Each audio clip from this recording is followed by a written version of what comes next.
man, you know? I'm like 12 or something like that. I'm trying to get score going again. I feel that Lincoln, when he thought that up, he thought that was gonna go, you know what I mean? Like his wife was like, why don't you just say 87? He's like, why don't you shut the fuck up? Last I checked, I was the orator in the family, and you were the fucking insane lady. I say 4-7, believe me, score is gonna catch on big time. But it never did.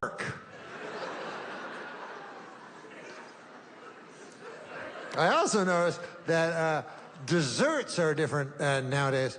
When I was young, the waiter would come and he'd go, what do you want for dessert? Cherry pie or apple pie? And you go, I will have a cherry pie. And the guy would bring one. It was very simple, you know. Things were very simple back then. Now, desserts, oh my Lord. The guy shows up and he's got a big tray, a canted angle, and every confection known to man is on it. And I don't like the way he talks, like, because he doesn't talk like the pork chop talk anymore. All of a sudden, for the dessert, he's like, oh, sexual undertones, you know. I mean, he's all like, ah. Why are you saying ah like that? He's like, ah. May I tempt you with something? Tempt me?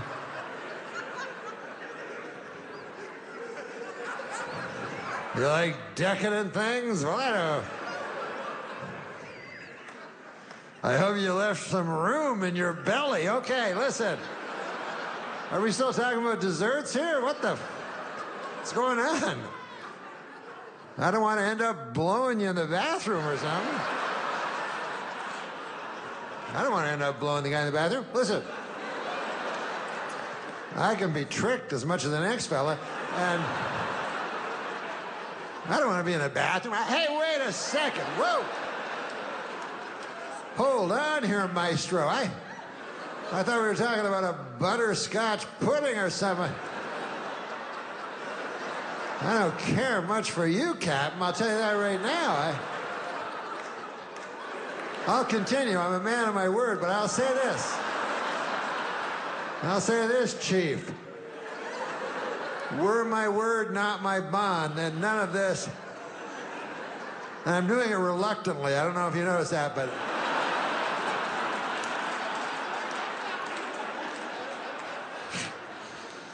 Sex to me is first of all, I don't know, you know, I'm an old. About not drinking is the sex, because if you're drinking, you can meet a girl, she'd be drunk, and then that very night you can have sex with her, called a one-night stand. Now, if you're not drinking, I don't know if you've ever had a one-night stand dead clean sober, but I have, and it's not a lot of fun. You get back to your apartment, you're like, all right, I guess I'll take my trousers off now, ma'am. And no, I won't. Sorry about that. Well, goodbye. It's nice to meet you. I don't know what I was thinking. We're human beings. Once again, I apologize for the trousers incident. Very nice to meet you. Because booze, somehow, I don't know how it works, but it's some magic elixir where it takes away it makes you think that sex is not a dirty, filthy, shameful thing. I don't know how it does it, but it does it. And in regular life, that's why sex is so tough to get going, because it's so shameful and filthy, and obviously meant only for procreation. And so when you do it, you know, and my friend was like, oh, there's nothing shameful about sex. But I was like, of course there is. On account of, like, think about what you do before sex. You know what I mean? Like, you put the phone off the hook and everything like that. You make sure the kids aren't around, whatever, you know? You pull the blinds down, right? What's that? A shame? That's what blinds were made for. Pull down, shame. You don't pull the blinds down when you're making a nice cherry pie for old Witta Hamilton, huh?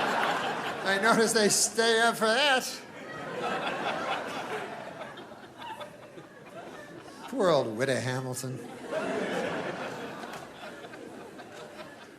Her osteoarthritis now has become so bad. I don't know if you know Witta Hamilton, but really her only joys in the later years has become her pies. And her osteoarthritis has become so bad she can't knead anymore. You know, having to knead. Well, she's now lost her ability to knead.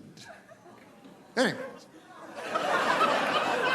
No, I'm just saying, I don't want to boast or anything, but if it wasn't for me and some of the other members of the community, I don't know if the old bird would still be with us. But that's not the point. The point is sex is a filthy, shameful thing. And like one time I read this is the thing I read by a scientist. It was in one of those big science books, you know, or else it was one line in USA Today. I can't remember. But it said this. It said, scientists now say that a man thinks about sex once every 7.3 seconds. Now, of course, that's horseshit. Like, how could that possibly be, you know? We couldn't walk down the street, cock, pussy, ass. You know, you blow your fucking head off by the second day. And also, I'm a man. I don't need no scientist telling me nothing. I know what I think once every 7.3 seconds. Plus, I don't like when they use decimals like that. No. Guy could have said once every 10 or 15 seconds, you know, yeah. Prove he was a scientist. But anyways, I know what I think once every 7.3 seconds. I'll just be walking down the street, you know, you just, you know, you're like, doodly-doo, hey, there's a building, doop-de-doop-dee. Hey, look at that, guy wearing cowboy boots over there, how about that? Doodly-doo, wonder if I should wear cowboy boots. Nah, I'm too old for that, sir. Oh, there's that building again. Hey, my ass is itchy over here. Can't scratch my ass out here in the street. Hey, Willie Nelson still wears cowboy boots. Billy Joe Shaver, too. Those fellers must be well on 70. Anyway, it's just a bunch of meaningless gibberish. That's my point. But it's not sex.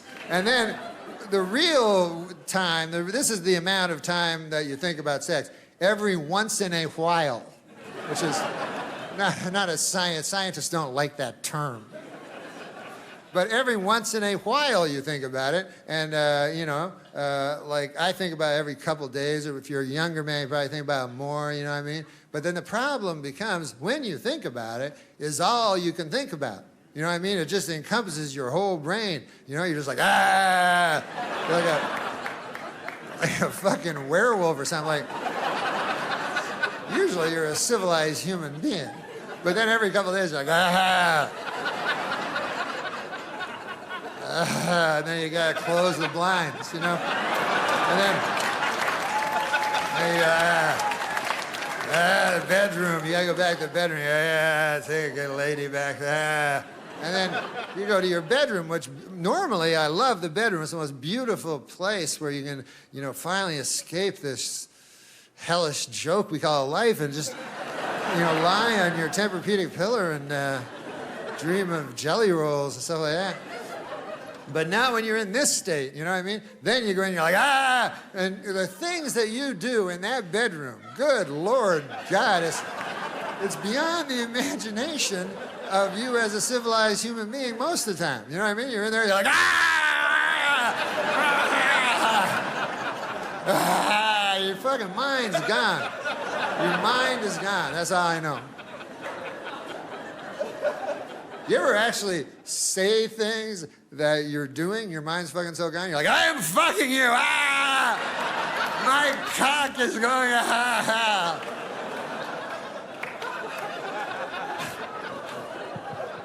And the lady's like, yeah, I know, whatever. You have to say it. Ladies don't have that thing.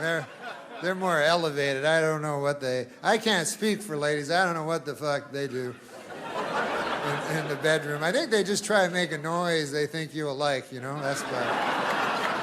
They're like, woo, how's that? You're like, that's fine. Ah! But girls don't have the same thing. You know how you can really know that is you ever be having a sex with a lady, the phone rings, lady can answer the phone. Whilst you're having sex, she's like, oh, yes, that's good, whatever that is, ah. And then the phone rings, she's like, hello? And you're like, ah. She's like, oh, hi, Marcy, what's going on? Well, you're not going to get it back because it's Shirley. Well, no, it's not you, honey. You're too good. Well, don't you remember the blouse? Look, sweetie, I'm on your side. I'll talk to you tomorrow. We'll go to lunch, have a endive salad, whatever the fuck. I don't know what ladies eat. And then they can go back, go ahead, and you're like, ah. But the point is, a guy would never answer the phone. It would be impossible. You can be like, ding, ding, hello? Oh, yeah, hey, Frank, what's going on? Yeah, I remember that shirt. What about that? I gotta go. Frank's clearly not getting his shirt back, but you got no time for it, you got your head's gone. But I'll tell you, when sex is the most shameful, when you feel it the most, is a moment after sex. The moment, the smallest amount of time in physics, the moment, right after sex, that's when you're just a vessel of shame, You're just lying there like, ha, ha, ha. Well, that was odd, huh? All right. I guess I'll go get some sour cream and onion chips now. I'd prefer if we never spoke of this again. Would that be okay? That's why I never understood guys add more shame to it. You know what I mean? As if it's not shameful enough, some people will pile on more shame. You know what I mean? Like, you ever read about those guys, like, they'll wear a rubber suit or some fucking thing, and a lady will whip their balls, or I don't know what the fuck. But it all ends up the same, You're still like, ah. But now you got a crazy getup on, You're like, all right then. Why don't you go turn on Matlock, and I'll take these rubber trousers off and put those in the hamper.